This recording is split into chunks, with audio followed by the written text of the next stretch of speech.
நண்பர்கள் அனைவருக்கும் அன்பார்ந்த வணங்க. இன்றைய பதிவில் ஜெர்சியில் ஒரு கன்று மாடு ஒன்று விற்பனைக்கு வந்திருக்குது. நேற்று நைட்டு தான் அந்த மாடு கன்று இருக்குது. மாடு இரண்டாம் மித்து மாடு அப்படின்னு தான் சொல்லியிருக்காங்க.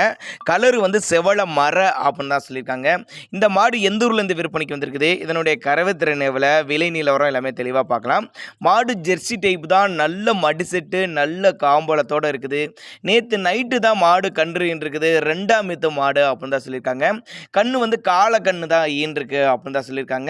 ரெண்டு வேளைக்கு கறவை திறனை பொறுத்தவரை ஒரு 13லேருந்து 15 லிட்டர் சொல்லி கொடுக்கலாம் அப்படின்னு தான் சொல்லியிருக்காங்க. தண்ணி தீனிக்கு எந்த ஒரு குறைச்சல் இல்லாத மாடு. ஆண் பெண் யார் வேணாலும் ஹேண்டில் பண்ணலாம். எலும்பு கனமாக இருந்தாலும் நல்ல கறவை எதிர்பார்க்கலாம் அந்த மாடு அப்படின்னு தான் சொல்லியிருக்காங்க. மடிக்கூச்சம் கிடையாது. கறவைக்கு காலணைக்கு தேவையில்லைன்னு சொல்லியிருக்காங்க. மதுரை மாவட்டம் காரியாபட்டி என்ற பகுதியிலேருந்து விற்பனைக்கு வந்திருக்குது. டிரான்ஸ்போர்ட் தமிழ்நாடு பூரா டெலிவரி வசதி பண்ணி கொடுத்தலாம். மாட்டு கணக்கு ரெண்டுக்கு சொல்லி தப்பலாம் எதுவும் இல்லை. தண்ணி தீனிக்கு எந்த ஒரு குறைச்சல் இல்லாத மாடு அப்படின்னு தான் சொல்லியிருக்காங்க.